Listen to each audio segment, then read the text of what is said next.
Silvertone, Silvertone, Silvertone, Silvertone. it's Christmas time in the city.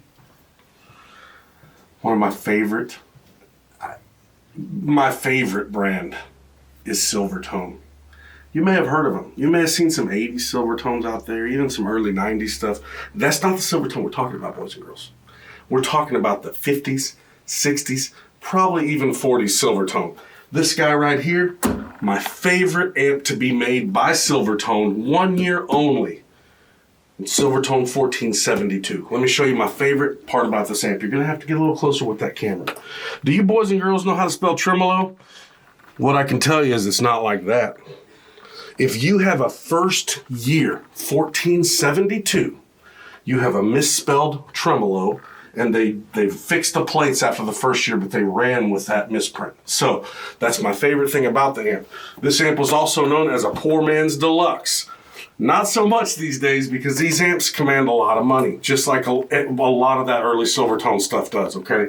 One thing I want to warn you girls and boys about is if you're going to spend $700 or $800 on a Silvertone bass guitar or guitar and you think it's going to feel like some of these modern Fenders or anything like that, don't, because they didn't have rolled fretboards. They didn't even have well-dressed frets.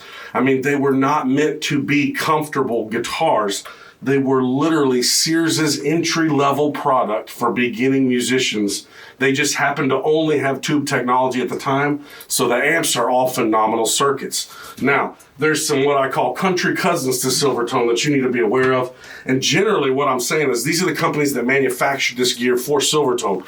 So a lot of what you're going to see out there may not have the Silvertone logo. It may have a K logo on it. It may have a Dan Electro logo. It may have a Harmony logo. It may have a Teisco logo. All of those things were made by companies that also made the Silvertone stuff.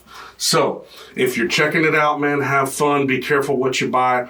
Don't buy a guitar thinking it's going to feel like $1 million. It's going to feel like $100 guitar in the market these days, okay? Which even a decent guitar, we can't even sell you one for $100. So just keep in mind, you're buying the guitars because they look cool and they generally have a unique sound because of the inexpensive electronics, which on that note, a lot of the parts they used back then, switches and things like that, I can't just go and buy one like I can buy one for your Les Paul or like your Strat, okay?